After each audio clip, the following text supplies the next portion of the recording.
V3 news ప్రేక్షకులకు నమస్కారం.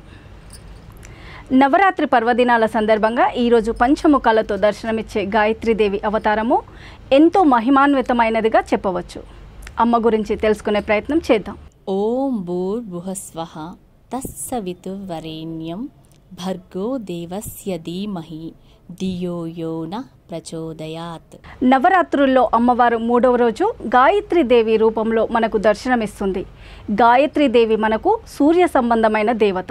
ఆ తల్లిని కొలవడం వల్ల కుటుంబంలో ఆరోగ్య సంబంధమైన ఇబ్బందులు ఉండవు. అమ్మవారు విశేషంగా 5 ముఖాలతో మనలను అనుగ్రహిస్తుంది. పంచభూతాలైన భూమి, నీరు, అగ్ని, వాయువు, ఆకాశం వీటి తేజస్సును తనలో ఇముడ్చుకొని ఈ పంచముఖాలతో ఉంటుంది. బుద్ధి వికాసం కూడా కలగాలంటే సూర్య అంతర్గతమైన గాయత్రీమాత ఆరాధన తప్పనిసరి. సూర్యోదయంతో పాటు వచ్చే ఈ శక్తిని ఆరాధించాకే ప్రతిరోజు అర్ఘ్యప్రదానం చేస్తారు. సూర్యునిలోని అసలు శక్తి స్వరూపమే గాయత్రి తత్వము అని తెలియచేస్తుంది.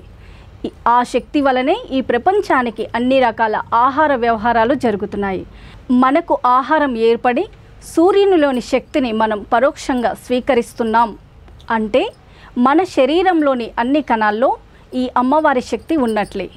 మనలో ఉండి మనల్ని నిర్వహిస్తున్న ఆ అమ్మవారి శక్తి స్వరూపానికి నమస్కారం చేయడమే ఈ నవరాత్రుల్లో గాయత్రీదేవికి చేసే పూజ.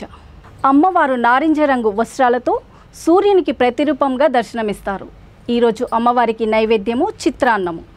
V3 న్యూస్ ఛానల్ యాజమాన్యం ప్రజలందరికీ మరోసారి నవరాత్రులలో గాయత్రీదేవి అవతారం సందర్భంగా శుభాకాంక్షలు తెలుపుతూ ఇది ఈనాటి ప్రత్యేక కార్యక్రమం. మళ్ళీ మరొక కార్యక్రమంలో కలుద్దాం.